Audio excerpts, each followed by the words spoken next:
Let's say you've added your administrators and now you need to assign them to a role. Head over to the Admins and Roles section in your Tidy account. Here you'll see all your current admins. Now head over to the roles. Think of roles like job titles, president, treasurer, secretary, and so on.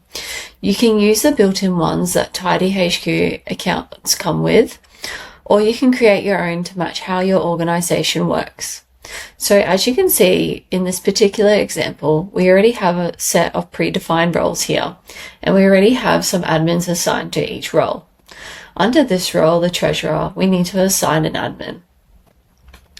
Under each role, you'll also see there is responsibilities. You can come in and edit these as well.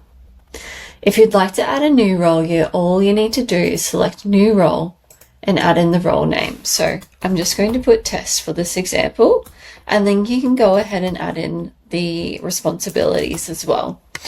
You can also add the admin directly from here, or if it's for a later date and the role is not yet been assigned to an admin, you can just leave it as blank and come back and assign them. Now we're just going to click save. This will be added at the bottom. Now let's just say, as an example, for the treasurer, we want to assign the admin. All you need to do is click this button here. It will open up the role in a module here.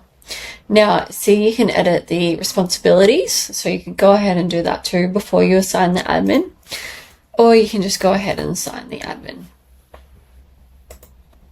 Click save.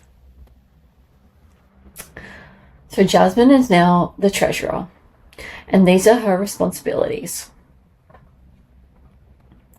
Now, let's just say you've got a task to submit an annual financial report. So rather than assigning it to Jasmine, you assign it to the treasurer role.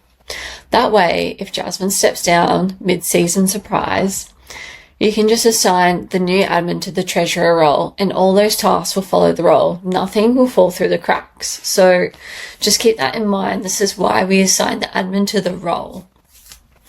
Now, the roles aren't just for tasks as well. They're also used in different areas of Tidy. So if you're using the meetings area, you can assign agenda responsibilities in there. And you can also assign your own internal tasks. If you're working with the peak body as well, you can assign it to tasks in there, and it will show up on that roles to-do list. They're a simple but powerful way to manage handovers and keep everything running smoothly, even when your committee changes.